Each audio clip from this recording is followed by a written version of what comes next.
They did not expect to find anything extraordinary. The letter was discovered quietly, folded once, placed inside an old folder that had not been opened in years. No dramatic unveiling. No witnesses rushing to cameras. Yet the moment the pages were read, the room changed. People stopped speaking. Not because the words were shocking in the traditional sense, but because they were unmistakably final. This was not a man posturing for history. This was a man speaking as if history had already passed him by. And the handwriting belonged to Rob Reiner. For decades, Reiner had lived in plain sight, loud when necessary, opinionated when it mattered, publicly certain, even when the ground beneath Hollywood felt increasingly unstable. To the world, he was clarity embodied, a director whose voice never wavered, whose convictions appeared immovable. But the letter suggested something else entirely. It did not contradict the man people thought they knew. It revealed the cost of being him. The opening lines were not addressed to anyone by name. There was no greeting, no attempt to anchor the letter to a specific moment. Instead, it began with a confession of exhaustion. Not physical fatigue, but a deeper weariness, the kind that accumulates when every sentence spoken in public must first pass through the machinery of interpretation, outrage, applause, or dismissal. He wrote about the strange loneliness of being constantly heard but rarely listened to, of speaking loudly enough for millions, yet feeling invisible in rooms that mattered most. What made the letter unsettling was its restraint. There were no accusations, no settling of scores, no final judgments.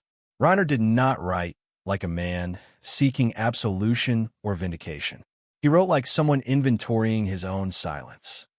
He described moments when he chose not to explain himself because explanation had become a trap.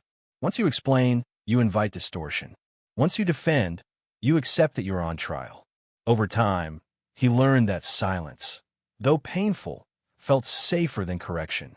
In one passage, he reflected on legacy, not as an achievement, but as a burden. Films endure, he acknowledged, but people forget the intentions behind them. They remember outcomes, controversies, soundbites.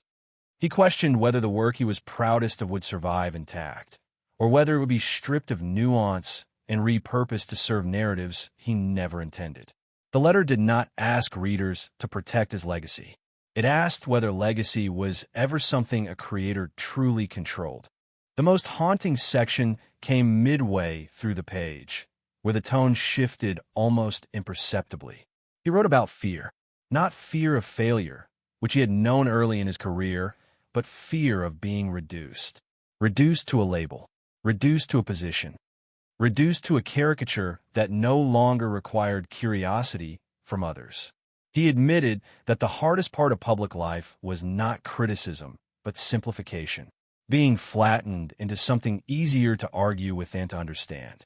Those who read the letter later remarked on how often Reiner returned to the idea of time. He spoke of years collapsing into moments, of how quickly certainty erodes when viewed from a distance. He questioned whether the younger version of himself would recognize the man writing these words. Not because his beliefs had vanished, but because the cost of holding them had become clearer. Conviction, he suggested, is rarely free. It demands relationships, peace, and sometimes the benefit of doubt. There was also tenderness in the letter, though it was understated. He mentioned family only in abstract terms, writing about the ache of knowing that those closest to him had endured consequences they never asked for. He did not dramatize this pain. He simply acknowledged it, as if acknowledging it was the only remaining form of protection he could offer. Fame, he implied, does not isolate you alone. It isolates everyone who stands near you. What left readers speechless was not a hidden secret, but a hidden tone. This was not the voice of a man certain he had been right all along. It was the voice of someone wondering whether being right had come at the expense of being understood. He did not renounce his choices. He examined them, quietly, without spectacle. And in doing so, he exposed a vulnerability rarely afforded to figures who have spent their lives projecting strength. The letter ended without closure. No signature, no farewell, just a final reflection on silence. He wrote that silence had followed him through every stage of his life, changing its shape but never leaving. Sometimes it was imposed, sometimes it was chosen, and sometimes, he admitted, it was the only place where honesty felt possible. The last line did not instruct the reader on what to think. It simply asked them to sit with what they had read. In the HLLW universe, this is where the story truly begins. Not with revelation, but with recognition. A recognition that behind the public certainty was a man who had been negotiating with doubt far longer than anyone realized. The letter does not rewrite Rob Reiner's life. It reframes it. And that reframing is precisely what makes it impossible to forget. The first reaction was not outrage. It was distance. Those who read the letter did not rush to comment or contextualize it for the public. Instead, they stepped back, as if the words demanded space rather than interpretation. Several people who had known him for decades admitted later that they needed time to recalibrate the image they carried of him. Not because the letter contradicted who he was, but because it revealed how much they had accepted the surface without questioning what lay beneath it. Among family members, the letter landed with a quiet weight. It was not read as an explanation, nor as an apology. It was read as an admission that some conversations had been postponed for too long. The absence of names in the letter made it strangely intimate. Each reader felt addressed, yet none could claim ownership over the message. That ambiguity forced reflection rather than response.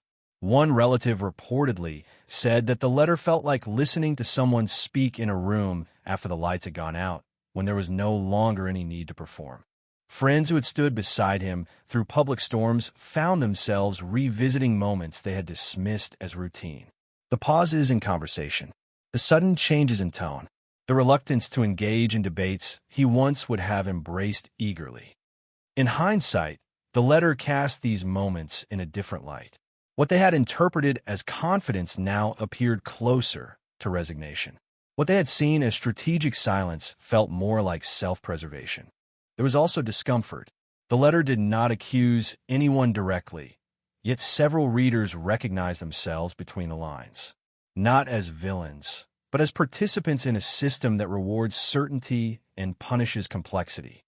Some admitted that they had encouraged him to simplify his views for the sake of clarity, not realizing that clarity, when forced, becomes distortion. The realization that they had benefited from his public strength without noticing its private cost was not easy to absorb. As news of the letter's existence began to circulate quietly within industry circles, reactions followed a familiar pattern. Some framed it as a calculated move, an attempt to control narrative from beyond the spotlight. Others dismissed it as overinterpretation, insisting that a private letter should remain just that. Yet even among skeptics, there was an unusual hesitation. Few were willing to reduce the letter to a tactic. The tone resisted cynicism. It lacked the hallmarks of image management. There was no call to action, no attempt to shape opinion, no effort to assign meaning beyond what was written. What unsettled people most was how the letter complicated certainty. In a culture that thrives on clear sides and definitive positions, the letter offered neither. It presented conviction and doubt not as opposites, but as coexisting forces. Readers were forced to confront the possibility that public confidence and private questioning are not mutually exclusive, that a person can stand firmly in their beliefs while still mourning the relationships those beliefs strained. Several colleagues remarked that the letter changed how they viewed their own silence. Some wondered whether they had mistaken restraint for indifference in others. Others questioned how many letters like this might exist, never to be found, written by people who lacked the platform or protection to voice uncertainty safely. The letter became less about one man and more about a shared condition, the quiet erosion that occurs when expression becomes performance. The absence of resolution in the letter proved to be its most powerful element. There was no final statement to anchor interpretation, no summary to quote. This frustrated those accustomed to clean endings. but it resonated deeply with those who understood that lives rarely resolve themselves neatly. The lack of closure mirrored the reality the letter described, a life lived in ongoing negotiation between voice and consequence. Over time, the letter began to alter conversations rather than dominate them. People spoke more cautiously, not softer, but with greater awareness of what might be left unsaid. Some resisted this shift, arguing that introspection weakens public discourse. Others countered that ignoring introspection hollows it out. The letter did not settle this debate. It intensified it by refusing to take sides.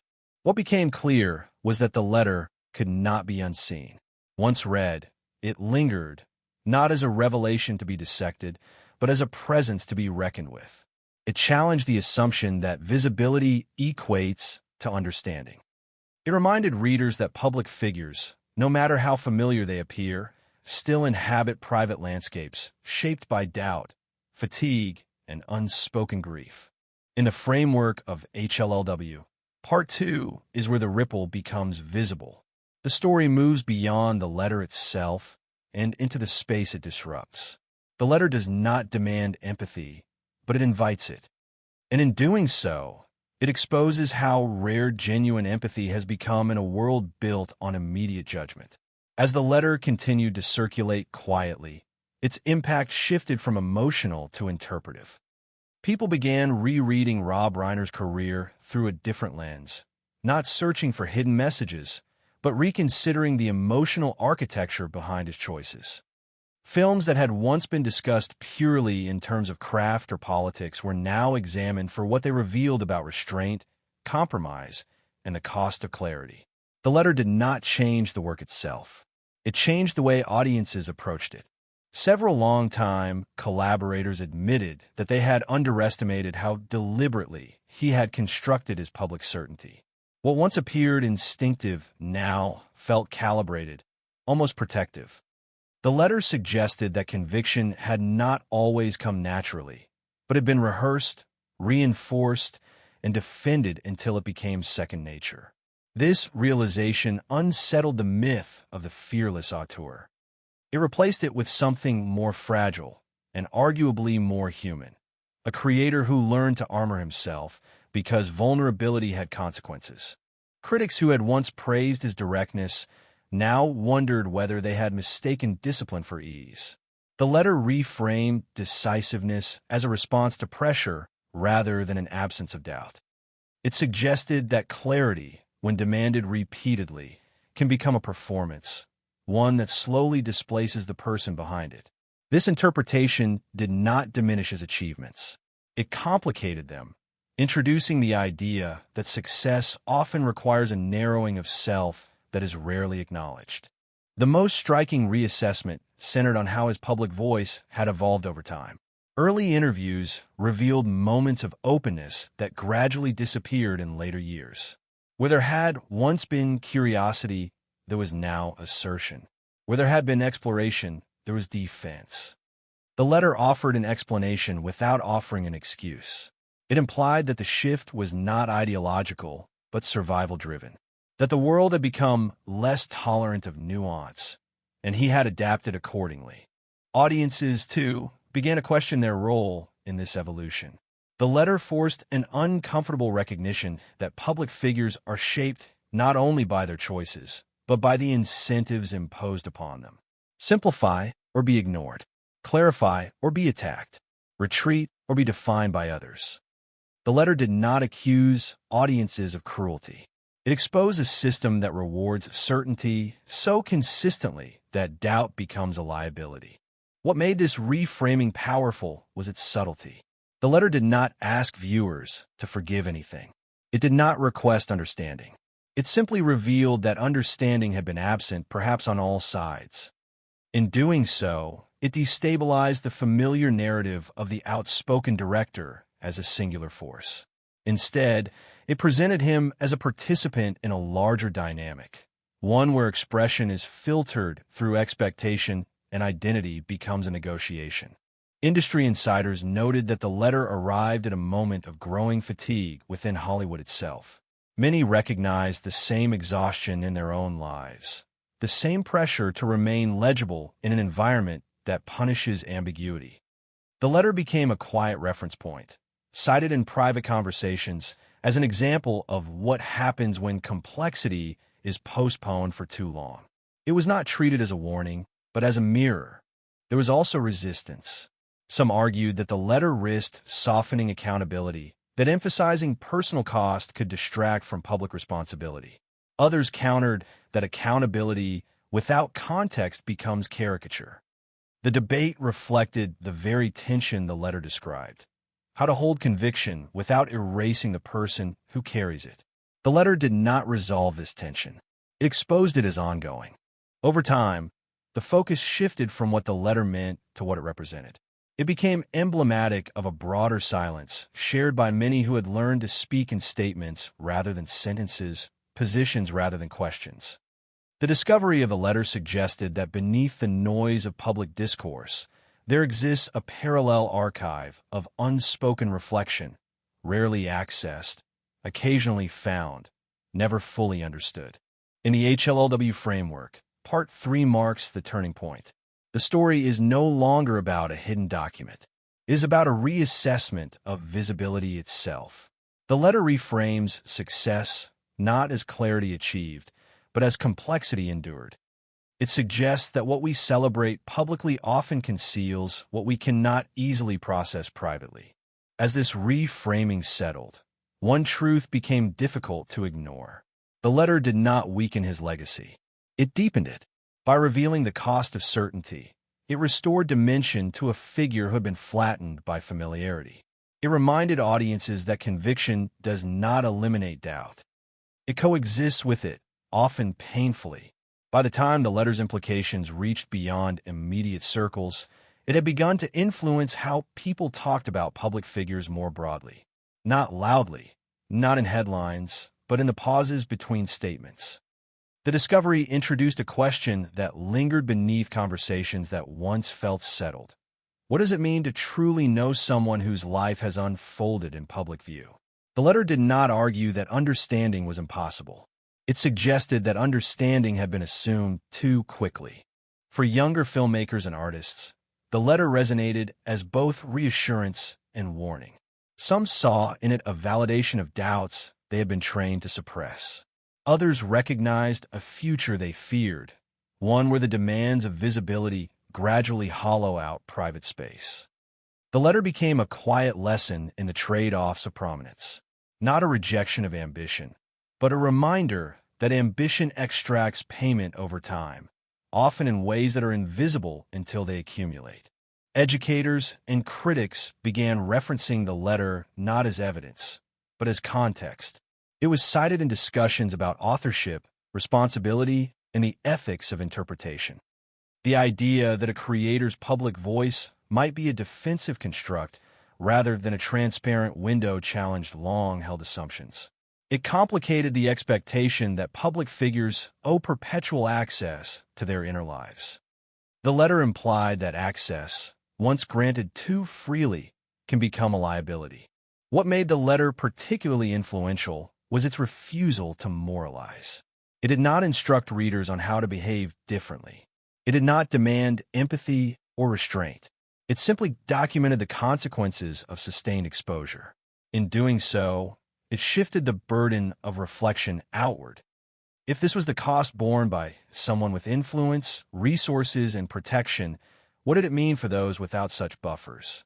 The cultural response unfolded unevenly. Some commentators dismissed the letter as indulgent introspection, arguing that power negates vulnerability. Others saw that dismissal as precisely the reflex the letter illuminated. The debate itself became a case study in the difficulty of holding two truths at once: that influence carries responsibility, and that responsibility does not erase humanity. The letter forced these truths into the same space, where they resisted easy reconciliation. Within industry institutions, the letter prompted subtle changes. Not reforms, not declarations, but conversations. Mentorship programs began addressing the psychological toll of visibility more directly. Public relations strategies were reconsidered, with some advocating for fewer statements, fewer clarifications, fewer attempts to control narrative. Silence, once treated as weakness, began to be reframed as a form of boundary setting. The most enduring impact, however, was personal rather than structural. Readers reported returning to the letter during moments of their own hesitation, not to seek guidance, but to find permission. Permission to pause. Permission to acknowledge uncertainty without immediately converting it into messaging. The letter became less a document and more a reference point, a reminder that not every thought needs an audience to be valid. In the context of Rob Reiner's life, the letter altered the final chapters without rewriting the earlier ones. It suggested continuity rather than rupture. The convictions remained. The choices stood. What changed was the visibility of the internal negotiations that accompanied them. This visibility did not absolve anything. It contextualized everything. It offered a fuller picture, one that included not just what was said, but what was endured to keep saying it. As time passed, the urgency surrounding the letter faded, but its presence did not. It settled into the background of discourse, influencing tone more than content. People spoke less about what the letter revealed and more about what it represented.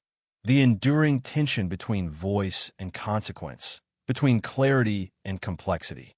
The letter did not resolve that tension. It legitimized it. In the HLLW arc, Part 4 is where the story broadens into legacy beyond an individual. The letter becomes a lens through which to examine a culture that demands immediacy while punishing reflection. It asks whether silence, once broken, can ever fully return, or whether the act of writing marks a permanent shift. The answer remains unresolved, as the letter itself intended. With time, the letter stopped being discussed as a discovery and started functioning as a reference. Not a citation, not a headline, but a quiet touchstone people returned to when conversations about certainty grew too sharp. It lingered in the background of interviews, panels, and private exchanges, shaping tone rather than argument. Its power lay in what it refused to do. It did not resolve anything. It did not redeem or condemn. It simply remained. For Rob Reiner himself, the letter altered nothing publicly and everything privately. Those close to him observed a subtle shift in how he occupied silence. It was no longer defensive. It was deliberate. Where once silence had been a refuge from misinterpretation, it now felt closer to choice. The act of writing, even without an audience in mind, had clarified something that years of speaking had not. Silence, he seemed to understand, could be an assertion rather than a retreat. This shift unsettled some and reassured others. A few wondered whether the letter represented a final statement, a closing of accounts with a world that had grown too loud. Others believed it marked a recalibration rather than a conclusion. The absence of finality in the letter made both interpretations possible. It resisted being framed as an ending. It read more like a pause extended long enough to be noticed. Public reaction continued to fragment. For some, the letter humanized a figure they had come to see only as an emblem. For others, it complicated their relationship with his work, forcing them to confront emotions they preferred to keep separate from evaluation. The discomfort was not universal, but it was persistent. The letter made neutrality harder. It asked readers to consider whether detachment had been a convenience rather than a principle. One of the more unexpected outcomes was how the letter influenced conversations about authorship. The idea that a creator's public voice might be shaped as much by defense as by belief-challenged long-held assumptions about intention. It suggested that what audiences interpret as confidence might, at times, be endurance in disguise. This reframing did not excuse anything. It demanded more careful reading, more patience with ambiguity. As younger generations encountered the letter indirectly, through commentary rather than first-hand reading, its meaning continued to evolve. To some, it became a cautionary tale about visibility. To others, a validation of private reflection in an era that monetizes exposure. The letter's endurance lay in its adaptability. It could be read as personal, cultural, or systemic without collapsing into any single category. What distinguished the letter from other posthumous or private writings was its refusal to dramatize. There were no revelations designed to shock, no confessions engineered for absolution. The drama existed only in the restraint. In a culture trained to equate significance with spectacle, restraint became the most disruptive element. The letter asked whether significance might also reside in what is withheld. Over time, the question of why the letter was written became less important than the fact that it was. Writing, in this context, was not communication but clarification. It allowed its author to articulate a relationship with doubt that public discourse had never permitted. The letter did not seek understanding. It created a record of self-recognition. That distinction mattered. In the HLW arc, Part 5 is the quiet settling. The moment when the shock has faded, but the implications remain. The story is no longer propelled by discovery or reaction. It is sustained by reflection. The letter becomes part of the atmosphere rather than the subject, influencing how people listen, how they speak, and how they interpret certainty when it presents itself too cleanly. What remains unresolved is intentional. The letter does not tell us what to do with doubt. It only insists that doubt exists, even in those we have decided are immune to it. It challenges the idea that conviction must be uncomplicated to be sincere. And in doing so, it restores depth to a figure long flattened by familiarity. As the narrative moves forward, the focus shifts again, not to the letter, but to its afterlife, how it continues to shape memory, how it alters the way stories are told about those who speak loudly and often, and whether, in the end, the most honest legacy is not the one declared publicly, but the one left quietly behind. As the years move forward, the letter's presence becomes less immediate yet more embedded, woven into how Rob Reiner's life is discussed rather than how it is debated. It no longer provokes surprise. It provokes reconsideration. The difference matters. Surprise fades. Reconsideration reshapes memory. In that shift, the letter assumes its final role, not as a revelation frozen in time, but as a quiet force that continues to influence interpretation long after the moment of discovery has passed. Memory, after all, is not static. It is edited constantly, revised by context, emotion, and distance. The letter intervenes in that process without demanding priority. It does not insist on being the definitive lens through which a life must be viewed. Instead, it insists on coexistence. It asks to sit beside the public record, not replace it. Films remain what they are. Statements remain on record. Achievements remain intact. What changes is the space between them, the recognition that the distance between public clarity and private complexity is not an anomaly, but a condition. Those who study cultural figures began to note this shift in tone. Biographies written after the letter's discovery carried a different rhythm.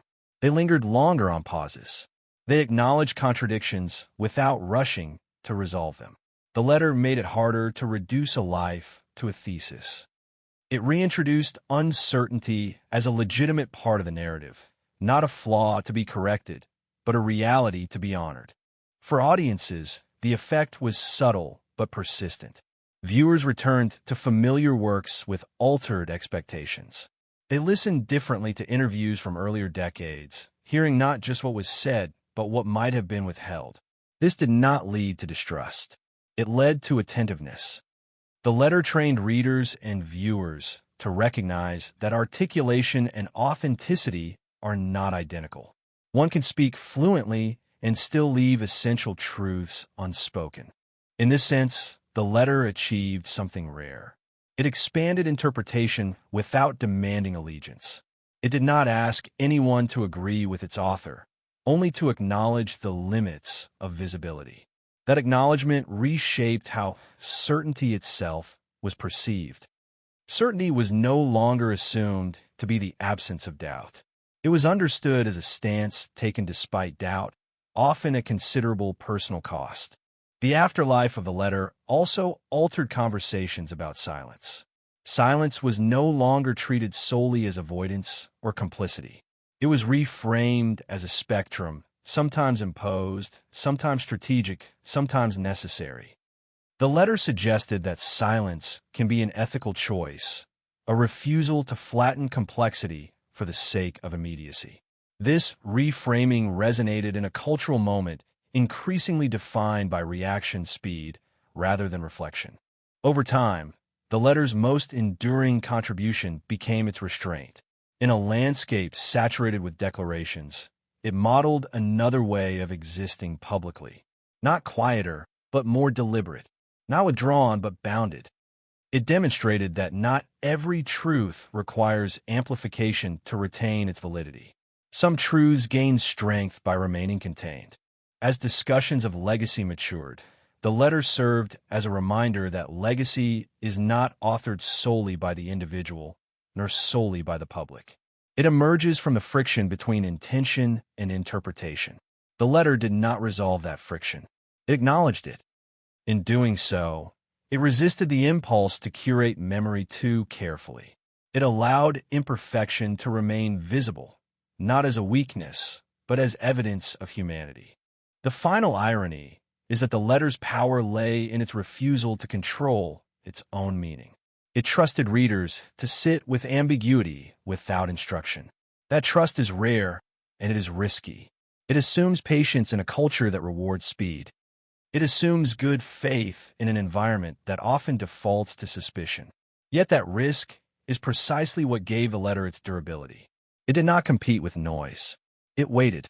In the HLLW arc, Part 6 is the quiet reckoning. The realization that what endures is not the shock of discovery, but the discipline of attention. The letter teaches nothing explicitly. It alters the conditions under which understanding becomes possible. It leaves space where conclusions once rushed in. And so the story approaches its final movement, not toward resolution, but toward acceptance. Acceptance that a life lived publicly will always contain regions that remain inaccessible. Acceptance that speaking clearly does not guarantee being known. Acceptance that silence, once acknowledged, never fully disappears, but changes its shape. Acceptance arrived without ceremony. There was no moment when the meaning of the letter crystallized into consensus, no point at which its implications were settled. Instead, acceptance took the form of coexistence. The letter came to live alongside the public image, not competing with it, not correcting it, but complicating it in a way that could no longer be ignored. That complication became its final contribution. What people began to understand, gradually and unevenly, was that the letter was never meant to be decoded. It was meant to be carried, not as evidence, not as proof, but as context. It offered no instruction on how a life should be judged. It merely insisted that judgment without context is always incomplete. In a culture accustomed to verdicts delivered at speed, this insistence felt quietly radical.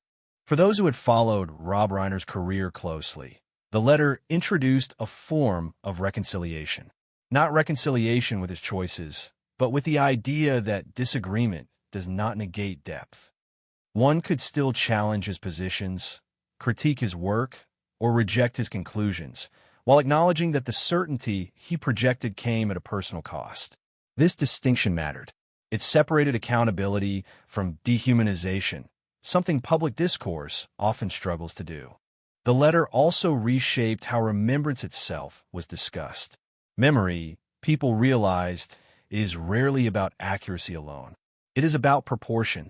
What is emphasized? What is omitted? What is simplified for ease of retelling? The letter disrupted familiar proportions. It restored weight to what had been flattened by repetition. It reminded audiences that familiarity can be a form of erasure, replacing curiosity with assumption. As retrospectives accumulated, the letter was referenced less directly, but felt more deeply. Writers spoke of restraint where they once spoke of certainty. They described a man navigating pressure rather than dominating it. This shift did not romanticize struggle. It acknowledged it. It allowed the narrative to hold tension without demanding resolution. That holding became a form of respect. Perhaps the most profound effect of the letter was how it altered expectations of closure. There was no final answer hidden within its pages, no revelation that tied everything together. The absence of closure was not a failure. It was the point. Lives do not conclude with tidy summations. They end with questions unanswered, conversations unfinished, meanings still in motion. The letter honored that reality rather than resisting it.